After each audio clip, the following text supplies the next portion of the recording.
In the 13th century, the mighty Mongol Empire, the largest land empire in history, was ruled by one of its greatest and most ambitious leaders, Kublai Khan. As the grandson of the infamous Genghis Khan, Kublai had already expanded the empire's vast territory to include much of China, Korea, and parts of Southeast Asia.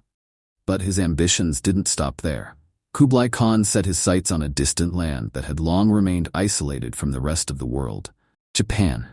Japan, with its warrior class of samurai and unique culture, was far removed from the tumultuous world of Mongol conquests.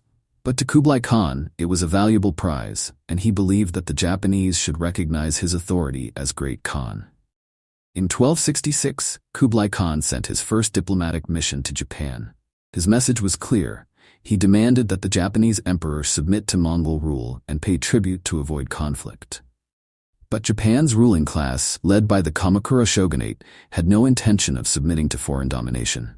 The Japanese officials ignored the Khan's demands and sent the Mongol envoys back without an answer. This silence infuriated Kublai Khan. In his eyes, the Japanese had insulted the Mongol Empire. And for the Great Khan, there was only one response to such disrespect: invasion. By 1274, Kublai Khan had grown restless. He had already conquered Korea, and now the Mongol forces were gathering there to launch an invasion of Japan. With the resources of the Yuan dynasty at his command, Kublai ordered the construction of a massive fleet.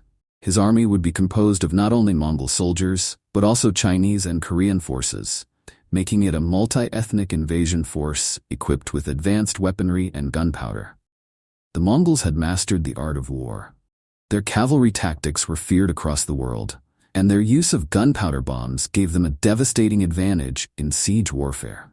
But for the first time, they would face a formidable challenge: the open sea. In October 1274, Kublai Khan's fleet sailed across the Korea Strait towards Japan. The Mongols landed on the islands of Tsushima and Iki, where they unleashed their fury on the small Japanese garrison stationed there. The invasion was swift and brutal. The Mongols, with their superior numbers and advanced weaponry, easily overwhelmed the Japanese defenders. Villages were burned, and the samurai defenders were cut down, unable to hold back the tide of Mongol forces. After conquering Tsushima and Iki, the Mongol fleet sailed towards Kyushu, Japan's southernmost main island. There, they faced a larger Japanese force near the town of Hakata Bay. The Japanese samurai, known for their individual combat style and skill with the katana, fought valiantly, but the Mongols used coordinated formations, archery from horseback, and devastating gunpowder bombs which the Japanese had never encountered before. Despite their technological superiority, the Mongols faced unexpected resistance. The terrain of Japan made it difficult for their cavalry to operate, and the fierce defense by the samurai slowed their advance. But it wasn't the samurai who ultimately saved Japan. As the Mongols prepared to consolidate their hold on Kyushu, a powerful typhoon swept in from the Pacific. The storm, which the Japanese would later call Kamikaze, the divine wind, ravaged the Mongol fleet, sinking ships and forcing the invaders to retreat. The first invasion was over, and the Japanese were victorious, but Kublai Khan was not a man to accept defeat so easily.